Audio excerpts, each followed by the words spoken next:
மக்மலி மக்னி பன்னீர் எப்படி செய்கிறதுன்னு பார்க்கலாமா? இது பூரி, சப்பாத்தி, புலாவுக்கெல்லாம் சூப்பராக இருக்கும்.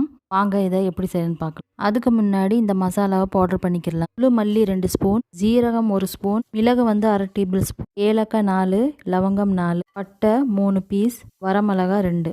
இந்த மசாலா எல்லாத்தையும் ட்ரை ரோஸ்ட் பண்ணிவிட்டு பவுடர் பண்ணிக்கலாம்.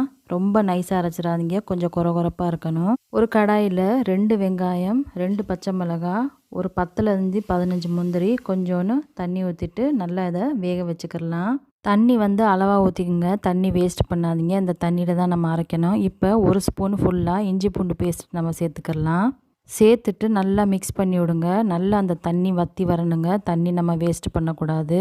இந்த மாதிரி தண்ணி வற்றி வரணும். இதை தனியாக நம்ம எடுத்து வச்சிடலாம். நான் பன்னீர் 500 கிராம் எடுத்திருக்கேன்.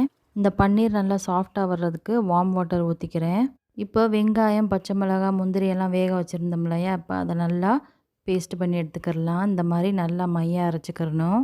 இப்போ ஒரு கடாயில் எண்ணெய் ஊற்றிட்டு, எண்ணெய் நல்லா காஞ்சோடனே குடமிளகா, வெங்காயம், இந்த மாதிரி தக்காளி நான் எடுத்திருக்கேன். சிகப்பு குடமிளகா இங்கே கிடைக்காததுனால தக்காளி விதையெல்லாம் எடுத்துகிட்டு இந்த மாதிரி கட் பண்ணிக்கிடலாம். எல்லாமே ஒரே மாதிரி கட் பண்ணிக்கிறணும். இதை எல்லாத்தையும் எண்ணெயிலே நல்லா வதக்கி விட்டுக்கிடலாம். நல்லா சாஃப்டாக வந்தோடனே நம்ம எடுத்துக்கிடலாம். இப்போ இந்த மாதிரி கலர் சேஞ்ச் ஆகி நல்லா சாஃப்டாக வந்துருச்சு பாருங்கள். இப்போ நம்ம இதை எடுத்து வச்சுக்கிடலாம்.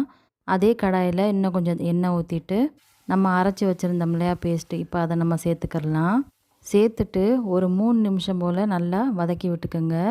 நம்ம பவுட்ரு பண்ணி வச்சுருந்தோம் இல்லையா, இப்போ அந்த பவுட்ரு நம்ம சேர்த்துக்கிடலாம். ரொம்ப மையாக பவுட்ரு பண்ணக்கூடாது, இந்த மாதிரி கொரகொரப்பாக இருக்கணும். இப்போ அதை சேர்த்துட்டு நல்லா மிக்ஸ் கொடுத்துக்குங்க. மசாலா சேர்த்ததுக்கப்புறம் 3 நிமிஷம் நல்லா கிளறி விடணும். கிளறி விட்டதுக்கப்புறம் 2 கரண்டி தயிர் எடுத்திருக்கேன். இப்போ நம்ம சேர்த்துக்கலாம். 3 கரண்டி ஃப்ரெஷ் க்ரீம் சேர்த்துருக்கேன். இதை ரெண்டையும் நல்லா இந்த மாதிரி மிக்ஸ் பண்ணி விட்டுக்கோங்க. இந்த ஸ்டேஜில் உப்பு சேர்த்துக்கலாம். சேர்த்துட்டு ஒரு கொதி வந்தோன்னே நம்ம வதக்கி வச்சுருந்தோம் இல்லையா குடமிளகா, வெங்காயம்லாம், இப்போ நம்ம அதை சேர்த்துக்கலாம். சேர்த்துட்டு இதுவுமே கொஞ்சம் கொதி வரட்டும். இப்போ நம்ம பன்னீர் சேர்த்துக்கலாம். பன்னீர் சேர்த்ததுக்கப்புறம் நல்லா மிக்ஸ் பண்ணி விடுங்க.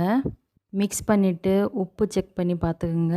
இதில் 1 கிளாஸ் அளவுக்கு தண்ணி சேர்த்துக்கலாம். நார்மல் வாட்டர் தான். சேர்த்துட்டு இப்போ நல்லா இதை கிளறி விட்டுக்கோங்க. ஒரு 10 நிமிஷத்தில் ரெடி ஆயிரும். இதில் 2 ஸ்பூன் அளவுக்கு நான் பட்டர் சேர்த்துருக்கேன். பட்டர் கண்டிப்பாக சேர்த்துக்கோங்க, அப்போ தான் டேஸ்ட்டு ரொம்ப நல்லாயிருக்கும். இப்போ கடைசியாக கொத்தமல்லி தூவிக்கிடலாம். 3 பச்சை மிளகா கீரி சேர்த்துருக்கேன். சேர்த்துட்டு ஒரு 5 நிமிஷம் அப்படியே இருக்கட்டும், ரெடி ஆயிரும். இதை நீங்கள் கண்டிப்பாக ட்ரை பண்ணி பார்த்துட்டு எனக்கு எப்படி இருக்குன்னு சொல்லுங்கள். இன்னொரு நாளைக்கு வேறொரு வீடியோவில் பார்க்கலாம். அஸ்ஸலாமு அலைக்கும்.